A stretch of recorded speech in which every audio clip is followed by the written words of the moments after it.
Back with us on the SportsMax zone. In a story broken by SportsMax a few hours ago, the senior head coach for the West Indies men's team, Phil Simmons, has communicated to Cricket West Indies that he is resigning from the role. That news confirmed by Cricket West Indies in a statement sent just before showtime, and the Windies chief executive, Johnny Grave, has made some time to come and talk about the issues that have happened over the past few hours, including the matter of that Simmons resignation. Johnny is with me, he's with us here on the SportsMax zone, and we wish him a good afternoon. Hello, Johnny.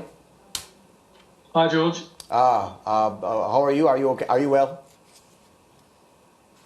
Yeah, it's been a difficult time, I think, for everyone connected with West Indies cricket after the huge disappointment of what transpired in Hobart over the past week, and we continue to try and plot a way forward with our cricket. But it's been a very difficult week, I think, for all West Indian cricket fans. Yeah, let's talk about the matter of the Simmons resignation. When was it communicated? What did he say in his letter to the directors of Cricket West Indies? He spoke to the president, I believe, Saturday morning. He sent me a formal resignation letter on Saturday afternoon.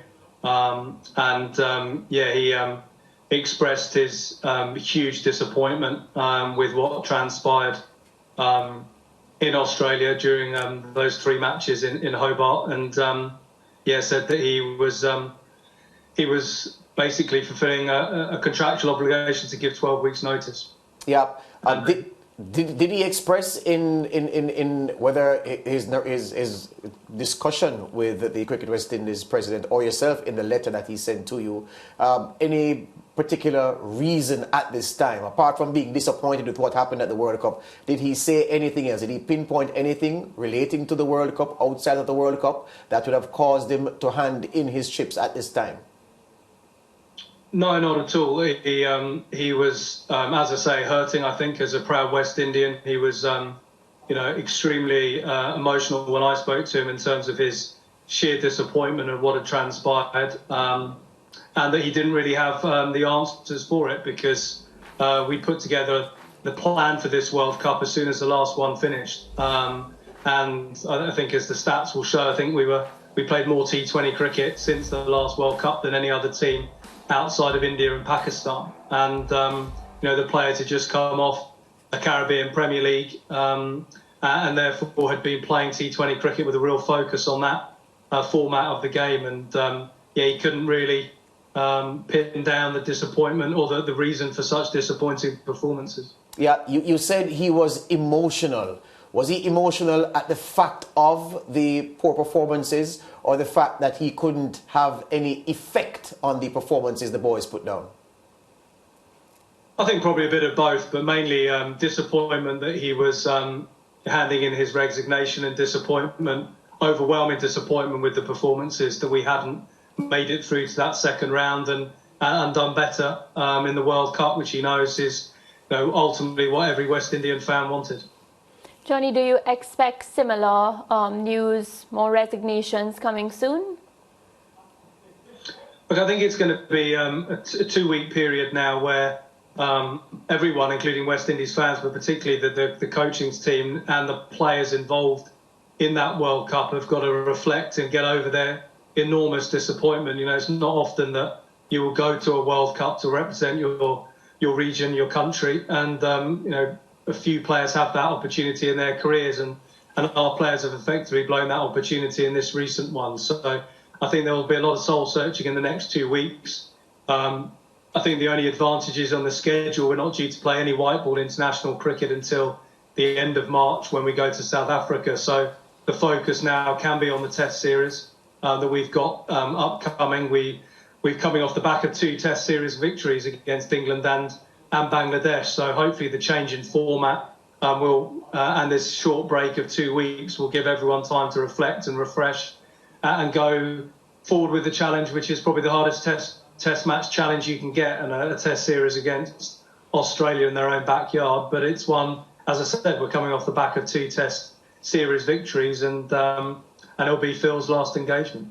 Right, and we'll begin the process to look for a new head coach. Will the process be a bit different, seeing that based on the dismal showing at the T20 World Cup, have you gotten the chance, because I know the news broke just recently, the chance to think about who may want to be up for the position or anything like that? I think what we're trying to do is trying to be as I guess, sensible and strategic in our review and approach, and try and keep, as difficult it is, the emotions out of it, because I think, as I said earlier, everyone is hurting from the bitter disappointment of those 2 defeats in Hobart. I think that we will conduct a review of that World Cup as everyone would expect us to, and use the period that we've got. We're not playing, the Australia Test series finishes on the 12th of December. And our next assignment is a test series that begins 4th of February. We've got to use that time to properly plan and strategise for the way forward. We've got to look at all the options that are available to us as we plot a course for that men's senior side in terms of how we take it forward. Johnny, is the fact is, Phil Simmons' resignation, is it something the Cricket West Indies would have asked for, given the woeful performances in Australia? Phil, his contract was up at the end of March. I think he always knew that it was going to be dependent on results. We're in the results business. We've got another World Cup this time next year, we hope. And subject to how the Super League results go, we may or may not automatically qualify for that. And if we don't qualify automatically, which now isn't in our hands, it will be dependent on results of the teams below us. We're currently in the automatic qualifying spots for that World Cup, but conceivably and mathematically we could find ourselves in the qualification zone and therefore having to go in mid-June for the World Cup qualifiers, as we did back in 2019 for the last 50 over World Cup. So look, I think it's going to be important that we conduct a thorough review of the World Cup, the preparation and the performances of that most recent disappointment, and think very hard about what we need to take the team forward. We've got a future tours program that now is pretty detailed day by day, all the way through to February of 2027. There's a lot of cricket to be played in the World Test Championship and across multiple ICC events, where we're going to have a men's event every year in the white ball formats, including a home World Cup in T20 cricket in June of 2024. And we'll need to make some very good decisions about how we prepare and plan for those, because everyone would expect and we need to do significantly better.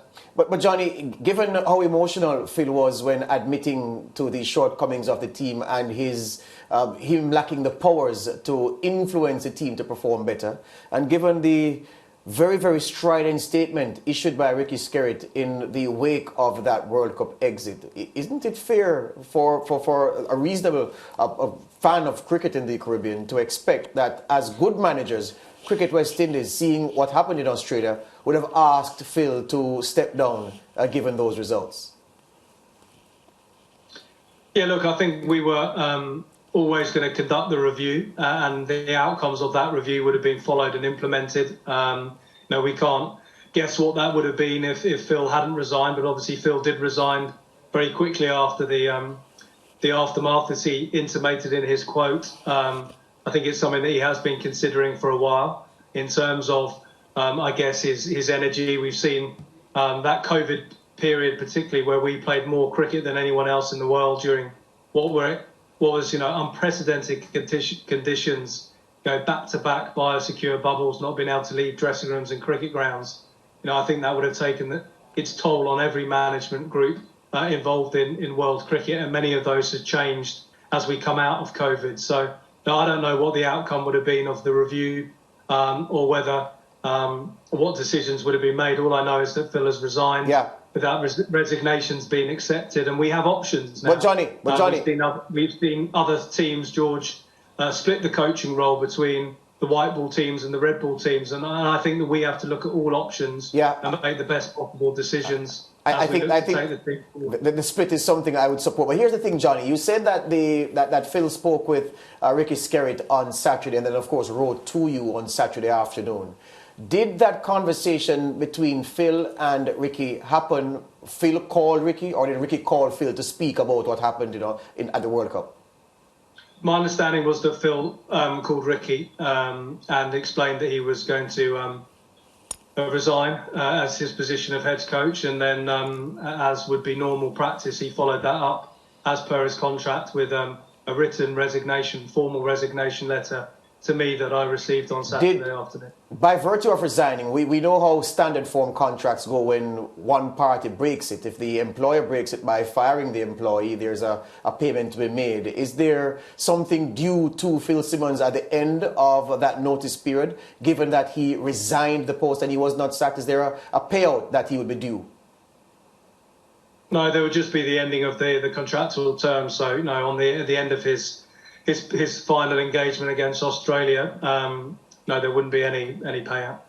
The fact of a coach who is, let's turn to American politics for a phrase now, Johnny, a lame duck head coach, a lame duck presidency in the dying embers of his second term and constitutionally restricted from going beyond. Phil Simmons will only be in charge for Australia, has resigned after a very, very draining, enervating World Cup campaign.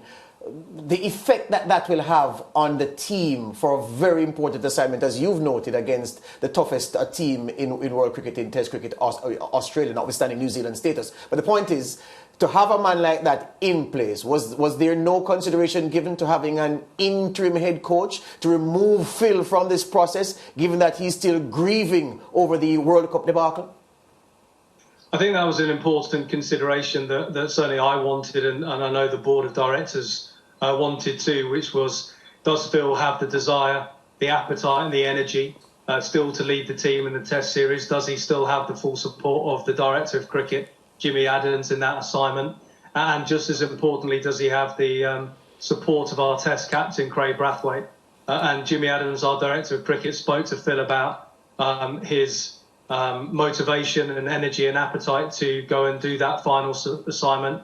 I know Jimmy personally also spoke to Craig Brathwaite, our Test captain, and the Test captain gave his endorsement of Phil staying on and believed that would give the team the best possible chances of success in Australia. And so, as I said, there's a 2-week gap now where the management group will stay in Australia to recover from the disappointment of the World Cup and re-energise before Craig and the Test players who aren't in Australia will join them after the first round of the Super 50 matches. And we've got a 3-day game and a 4-day game to prepare in Canberra before we head over to Perth for that first Test match. So given that Phil has notified you that he's going, the post-mortem that Cricket West Indies have promised, that you've spoken about, that the President spoke about in his message a few days ago, is Phil still a part of that process? Does he still have to submit a report on what went wrong in Australia, what happened in Australia? Does he still have to make himself a party to any interviews that will happen? And then who or what body will lead that post-mortem, that review of the World Cup disaster? He absolutely has to fulfil all his contractual obligations, which would include a formal tour report submitted to the Director of Cricket. We would absolutely want Phil being interviewed and spoken to get his thoughts, as many other members of that squad, both playing and coaching, in terms of what went wrong in Australia and how we can learn from that experience. In terms of the exact process, that's still being discussed, but clearly time is of the essence. Although we're not, as I said earlier, playing until the 4th of February again, we want to make sure that review group, however it's constituted, has enough time to do a thorough assessment and put forward recommendations that we can still have time to implement as successfully as we can. So, as I said, hopefully that will be agreed over the next couple of weeks. Hear you on that. Johnny, thank you for stopping by at short notice to talk to us, and we watch and see how the processes unfold from here. Thank you. Thanks, guys. Good. Johnny Grave there, the Chief Executive Officer of Cricket West Indies. It was a short notice that he made himself available to speak to this issue. Breaking news, Phil Simmons has resigned as senior men's head coach for the West Indies team. News broken by SportsMax around about 2 p.m. or 2:30 p.m. thereabouts, Jamaica time. And the story really gathered legs from there. Then Cricket West Indies issued a statement around about 4:30 p.m. Jamaica time, 5:30 p.m. outside. And Johnny Grave making himself available to speak to the issues. So here we are, Mariah. He called Ricky Skerritt to say that I'm handing in my resignation. Interesting that Johnny Graves said Phil Simmons was emotional about his powerlessness, the fact that he was incapable of effecting any change to how the team played. And I think we would have been surprised if the report was anything else, because we saw a coaching staff appearing to be powerless to influence the team to do the right things, and a team powerless to do the right things required against teams who, with respect due, are minnows of the game. The West Indies ought to be trampling, but a collective powerlessness, Mariah, was in evidence in Australia. Yeah, George, and it comes down to the fact, what you just said, they were against teams that they were expected to beat. It's not as if, coach had a reasoning behind it to say, okay, we were up against Australia, we were playing India, so, this was expected. What we saw were teams that, as they say, they were just invited to the World Cup. People were saying these teams don't belong here. People were going so far to say that. However, West Indies, literally bowed down based on their reputation. We expected them to go there and, of course, put up at least a fight. And with the bat, there appeared to be no fight. With the ball, then sometimes even the effort in the field, it's as if, West Indies were just there because they should have been there. Yeah, I say this as we go to the break, though. I'm disagreeing with the decision for Phil Simmons to remain for the Test team, because guess what?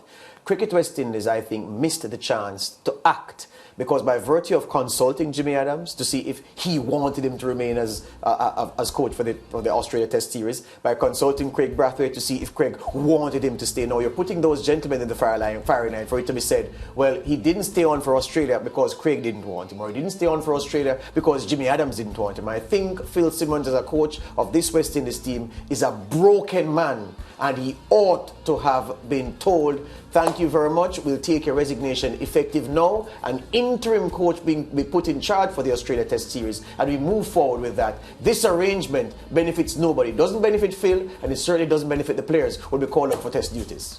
Break time on the SportsMax Zone. Back with more after these.